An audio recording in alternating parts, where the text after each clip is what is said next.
हमारे चैनल किस्से और कहानी सुनने के लिए हमारे चैनल को सब्सक्राइब कीजिए। चलिए आज की कहानी शुरू करते हैं। हेलो, मेरा नाम आकाश है। मेरी उम्र 17 साल है। मैं मधुबन कॉम्प्लेक्स के सेकंड फ्लोर पर रहता था। मैं अपने माँ बाप के एक लौता बेटा था। मेरे पापा एक बिजनेसमैन थे और वह गुस्से के बहुत तेज थे। मेरी मम्मी एक हाउसवाइफ थी। मैं 12वीं क्लास में पढ़ता था। एक दिन जब मैं स्कूल से घर आया तो देखा कि मेरी मम्मी के साथ एक खूबसूरत औरत बैठी थी। वह औरत जवान थी और काफ़ी पढ़ी लिखी भी लग रही थी। मम्मी ने मुझे बताया कि वह औरत साथ वाले घर में अपने पति के साथ रहने आई है। बातों ही बातों में जब पता चला कि पिंकी नाम की वह खूबसूरत पड़ोसन इंग्लिश में एमए है, तो मेरी मम्मी ने बिना देर किए पिंकी भाभी के यहाँ मेरी ट्यूशन लगवा दी। मैं तो पिंकी भाभी के पास पढ़ने के ख्याल से ही झूमने लगा था। अगले हफ्ते से मेरी ट्यूशन शुरू हुई तो मैं पढ़ने से ज़्यादा पिंकी भाभी पर नज़रें टिका कर रखता था। हैरत की बात तो यह है कि पिंकी भाभी कभी मुझे इस बात के लिए टोकती नहीं थी। वे कभी कॉपी पकड़ाने के बहाने मेरे हाथों को छूती तो कभी मेरे करीब बैठती थी। शनिवार का दिन था। मैं रोज़ की तरह पिंकी भाभी के पास पढ़ने गया। वह भाभी तो कुछ बीमार दिख रही थी। उन्होंने मुझको बेडरूम में आकर पढ़ने के लिए कहा। जब मैं बेड पर बैठा पढ़ रहा था तो मेरा ध्यान अपनी पढ़ाई पर कम और भाभी पर ज़्यादा था। पिंकी भाभी अचानक कन्हारी तो मुझे लगा कि उनकी तबीयत बिगड़ रही है। मुझे उन्हें पानी पिलाने लगा तो उन्होंने ग्लास मेरे हाथों से लेकर पानी अपने गर्दन पर उड़ेल लिया। उन्होंने मेरे को पानी पोंछने के लिए कहा तो मैंने उनकी बात मानकर वैसा ही करने लगा। पर पिंकी भाभी के इरादे कुछ और ही थे। उन्होंने मेरे को चूम लिया।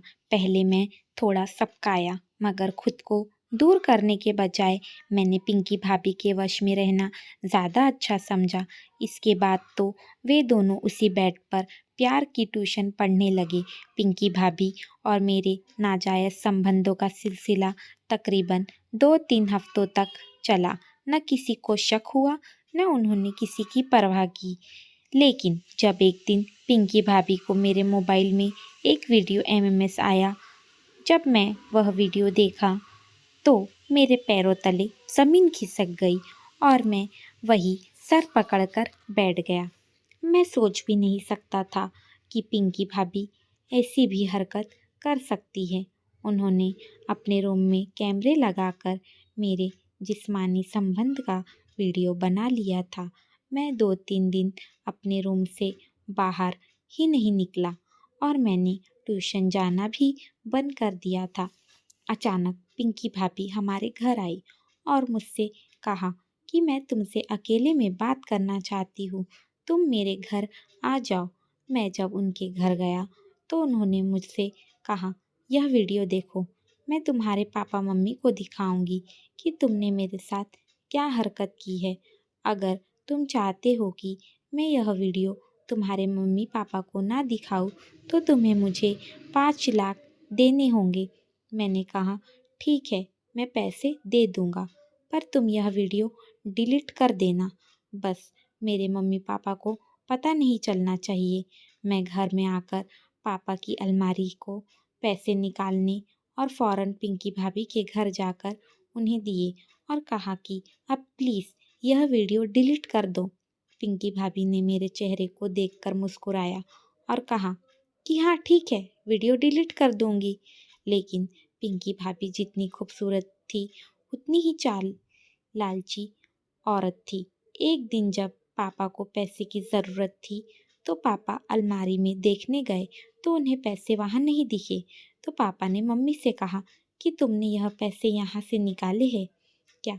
तो मम्मी ने कहा नहीं तो। पापा कहने लगे कि पैसे यहाँ से कहाँ जाएंगे?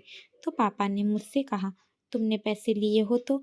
मेरी नज़रें झुकी हुई थी, मेरे मुंह से कुछ नहीं निकल रहा था। तो पापा समझ गए कि इसी ने पैसे चुराए हैं। तो पापा पूछने लगे कि तुमने पैसों का क्या किया। मैं नहीं बता रहा था तो पापा ने मुझे एक चाटा मारा। मैं कुछ नहीं बताया तो पापा ने मेरी अच्छी पिटाई की। उतने में पिंकी भाभी का मुझे कॉल आता है, आकाश मुझे 5 लाख चाहिए, तुम जल्द से जल्द मुझे पैसे दे दो, नहीं तो मैं यह वीडियो तुम्हारे मम्मी पापा को दिखा दूंगी। अभी मेरी पिटाई हुई ही थी, ऊपर से पिंकी भाभी मुझे ब्लैकमेल कर रही थी। मैं गुस्से में भाभी के घर गया और उनसे कहा कि मेरे पास अब कोई पैसे नहीं हैं। उनको एक चाटा मारा और उनको गला दबाने लगा। जब पिंकी भाभी चिल्लाई तो आसपास के पड़ोसी के लोगों ने मुझे छुड़वाया और मुझे मेरी मम्मी पापा के पास ले गए। पापा ने मुझे खरी खोटी सुनाई और पिटाई की तो पापा को सब सच सच बताया। जब मैं पिंकी भाभी के घर ट्यूशन पढ़ने जाया करता था तो जाने अनजाने में मेरी पिंकी भाभी से नाजायज़ संबंध बन गए थे और पिंकी भाभी वीडियो बना के मुझे ब्लैकमेल कर रही थी। पहले ही मैं उन्हें 5 लाख दे चुका था और पैसे मांग रही थी। पापा कहने लगे कि तुमने हमें पहले क्यों नहीं बताया, चलो पुलिस स्टेशन चलते हैं और कंप्लेंट करते हैं। पुलिस को सारी कहानी बताई। मेरा जुर्म 5 लाख, घर से चोरी और पिंकी भाभी की जान लेने की कोशिश। बाल सुधार गृह भेज दिया गया और पिंकी भाभी को जिस्मानी संबंध बनाने के लिए मजबूर करने और ब्लैकमेलिंग के लिए 5 साल की सज़ा सुनाई गई।